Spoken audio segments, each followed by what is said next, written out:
Dear students, today we are going to our second chapter, that is food through digestive tract. All you know that all the living organisms need food for their growth and reproduction. Last class, we learned that only green plants can produce food. All other organisms depend green plants for their share. Here in your textbook, you can see a picture like this. Here, a student asks the teacher that we all have digestive systems, but the plants do not have. What is the reason? Can you answer? The answer is simple. Plants are able to produce their own food in their absorbable form. So, they do not need a digestive system to simplify. Unlike plants, all other animals depend upon plants for their share. And we receive different types of food, so that foods are not suitable for the absorption of animals.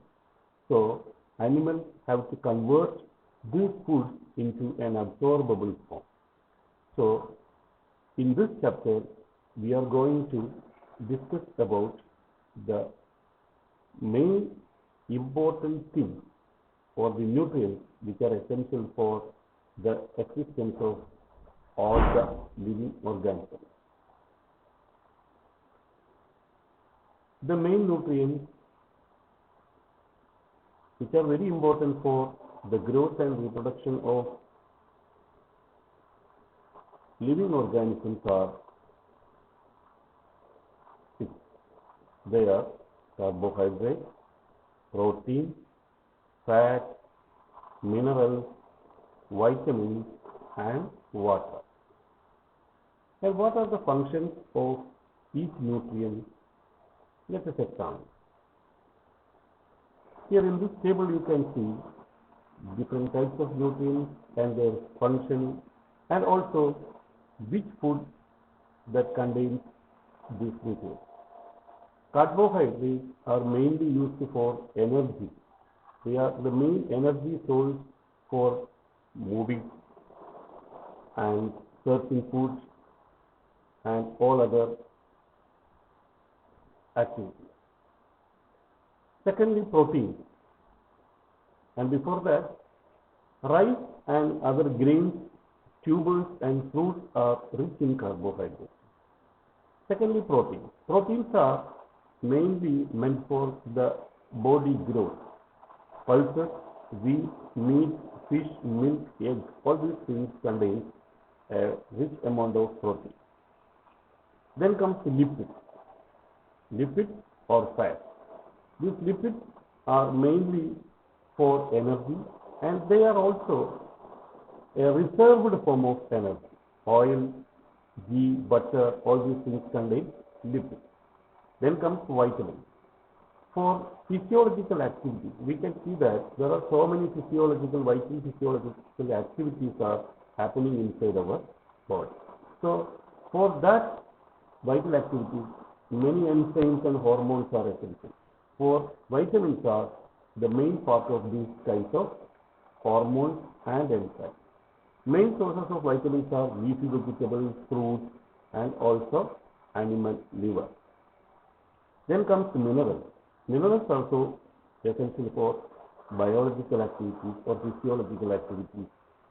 So the main source of minerals are milk, eggs, meat, seafood, vegetables. Vitamins and minerals are required in very trace amounts for our daily activities. And next one is water. Water is nearly 70% of our body weight, and water is essential for all life activities or all vital biological activities which are going on our body. And water is the medium for many reactions that are happening inside our body. So, all these nutrients came to our body through the food that we take. So, we cannot, as we said early in the class, the food that we obtain from others, mainly from producers, are not in the form, in an absorbable form. So we have to simplify these food materials into absorbable form. That process is known as digestion. So how can you define digestion? Digestion is the process of converting complex food materials into simple absorbable form. So there is a well-developed digestive system in human body for converting the complex food materials into absorbable form. So here is the structure of human digestive system. Can you identify the parts in this picture? The main parts are, first one is the mouth. Mouth is the entry point of our digestive system. Secondly comes the esophagus. Esophagus is the long tube which connects mouth to the next part. Which is the next part? No doubt it is stomach. Stomach is the main part of our digestive system. So we will learn the functions of stomach later in detail. Continuation of stomach is the small intestine. Small intestine is the largest part of the digestive system, and small intestine ends into another part, that is the large intestine. And at the edge of the large intestine, there you can see a swelled portion, that is the rectum. And from the rectum, the digestive system exits out. So we can see that our digestive system is a very long tube, nearly 5 meters in length, which starts from mouth and ends in rectum. Once again, we can see in this picture different parts of our digestive system. In this picture, you can see some more accessory parts of our digestive system. So our digestive system includes not only the long tube, but also so many organs are associated with this digestive system for helping the digestion. They secrete different kinds of digestive juices for the fine conversion of the complex food material.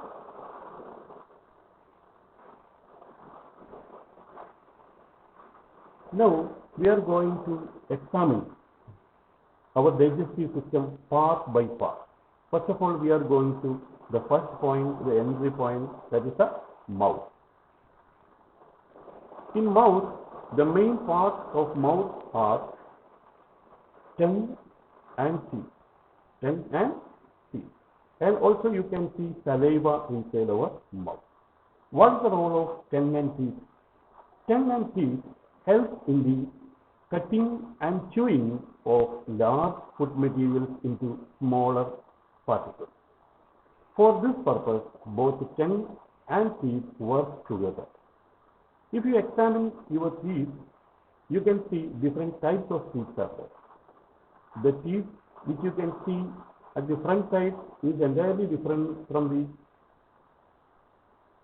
teeth which is present in the deep inside mouth. So we can classify, there are 4 types of teeth in human body. They are incisors, canine, premolar and molar. How many teeth that a human being, an adult human being possesses? There are 32 teeth in a grown-up human being. And we also knew that we have 2 types of teeth. They are the milk teeth and the permanent teeth. When a baby is born, born without teeth. After 2 or 3 years, the teeth will come. Not all the teeth, except the molar. And these milk teeth are replaced at the age of 6 or 7 into permanent teeth.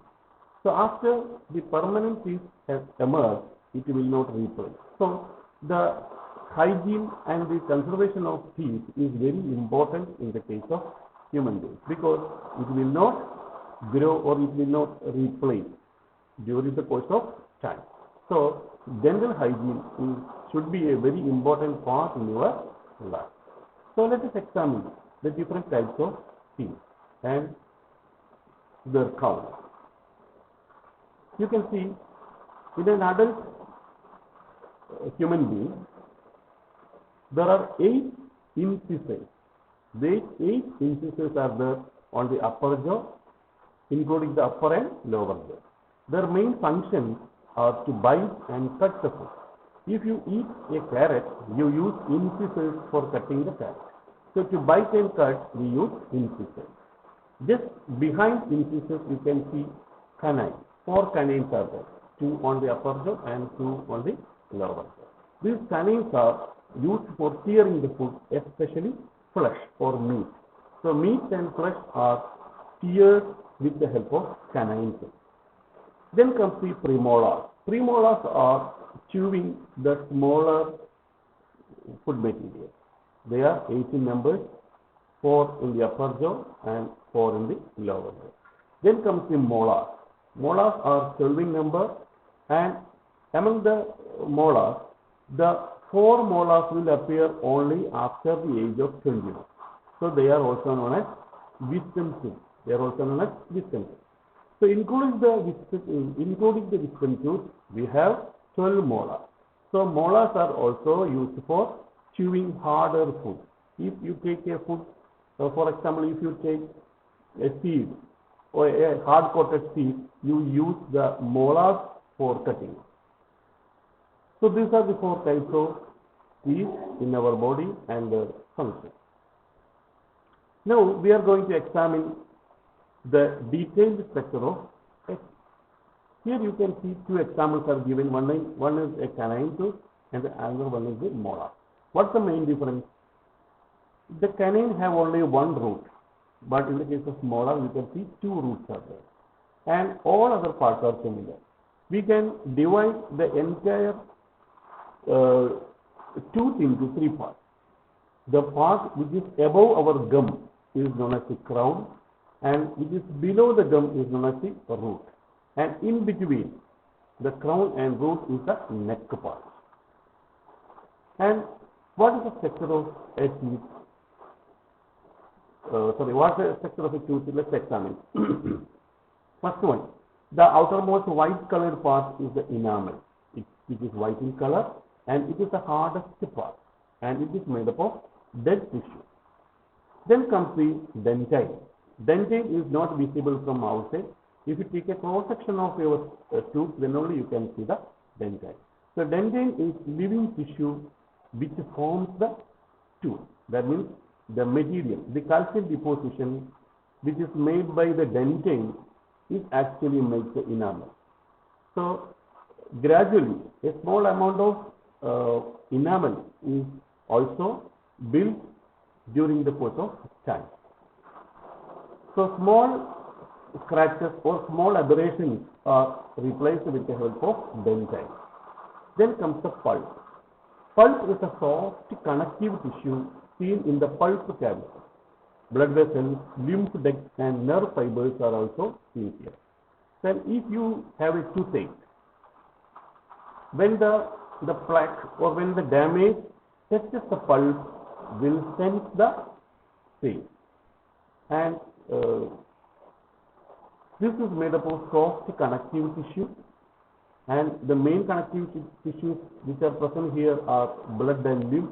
Suppose if you have a problem or a gum pain or a tooth pain, your gum will swell, it will bulge. So it is due to the presence of lymph. The lymph comes to that area for killing the germs and protecting your teeth. So blood vessels, lymph ducts and nerve fibers are also seen. Suppose often you may heard about the root canal treatment of tooth. In this type of treatment, the doctors remove the pulp cavity, or actually then the tooth will become dead. So it is filled with another ceramic substance and it is replaced by the doctor. Then last comes the cementum. All of you know that our tooth are fixed in the socket present in the jawbone. Our jawbone possesses so many sockets.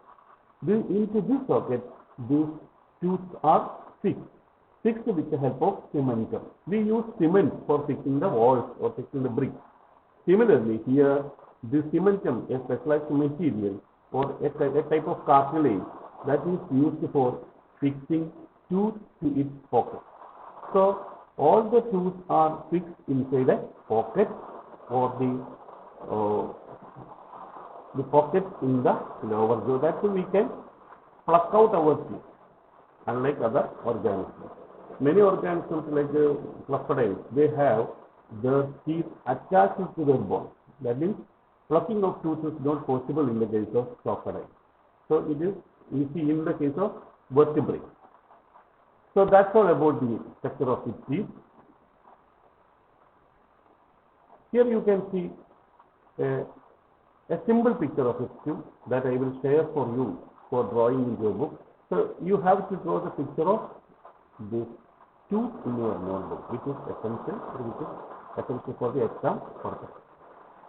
So these are the things in this class. So now let us wind up our class. Okay. And I will go to the next part of the digestive system in the next class. Okay.